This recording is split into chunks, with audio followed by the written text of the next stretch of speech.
മലയോര കർഷകരുടെ വിഷയങ്ങൾ, വന്യജീവി സംഘർഷങ്ങൾ, ഇതൊക്കെ വലിയ ചർച്ചയാകുക, സഭ കൃത്യമായി നിലപാട് വ്യക്തമാക്കുക, സമരവുമായി തെരുവിലിറങ്ങുക, ഇത്തരം രംഗങ്ങളെല്ലാം തെരഞ്ഞെടുപ്പിന് മുൻപ് സാക്ഷ്യം വഹിച്ച സ്ഥലം കൂടിയാണ് വയനാട്. ഇതെല്ലാം പ്രചാരണ വിഷയമാകുന്നുണ്ടോ? ഏത് തരത്തിലാണ് ജനങ്ങൾ ചിന്തിക്കുന്നത് എന്നുള്ളതൊരു ചോദ്യമാണ്. ജനങ്ങളുടെ പ്രതികരണങ്ങൾ വയനാട്ടിൽ നിന്നുള്ളത് കേട്ടതിന് ശേഷം ഡാൻ കുര്യനിലേക്ക് എത്താം.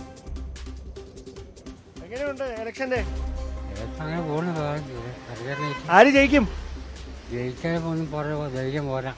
കാരണം എന്തായാലും അങ്ങനെ ഇപ്പോൾ സ്ഥിതി ഇപ്പോൾ വളർന്നു വരുന്ന ചെക്കന്മാരും പഴയ ആൾക്കാരും ഒക്കെ മാറ്റ വ്യത്യാസങ്ങളുണ്ട്. അപ്പോൾ കുറേ ഇപ്പം മുതിർന്ന ആൾക്കാർ ആ പഴയ തന്നെ ചെയ്യുള്ളൂ. പുതിയ ചെക്കന്മാർ മറ്റേ ഇതിനെ ചെയ്യുള്ളൂ, രാഹുൽ ഗാന്ധിക്ക്. അങ്ങനെയുള്ള ഒരു മാറ്റങ്ങളൊക്കെ ഉണ്ട്. അപ്പം ആര് ജയിക്കുമെന്ന് പറയാൻ പറ്റത്തില്ലേ? ഇപ്പം ജയിക്കുമെന്ന് പറയാൻ കാരണം എൻ്റെ അഭിപ്രായത്തിൽ ആനി ജയിക്കണം. ആനി രാജ ജയിക്കണം. അതാ നമ്മളിതുവരെ ചെയ്തതും പിടിച്ചതും വന്നതും ഒക്കെ അതേ പാർട്ടിയിലാണ്.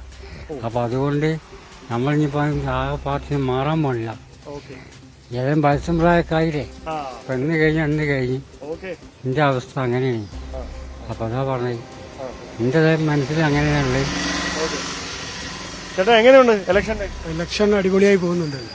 വലിയ ചൂടുണ്ട്, അതിനിടയിലാണ് പ്രചാരണം. അപ്പൊ ഈ ആർക്കാണ് നിലവിലൊരു സാധ്യത? എങ്ങനെയാണ് നിലവില് ഇവിടെ ഒരു അവസ്ഥ അനുസരിച്ചിട്ട് പിന്നെ ഒരു കൃത്യമായി പറയുകയാണെങ്കിൽ നല്ലൊരു ഫൈറ്റാണ് വയനാട് മണ്ഡലത്തിൽ നടക്കുന്നത്.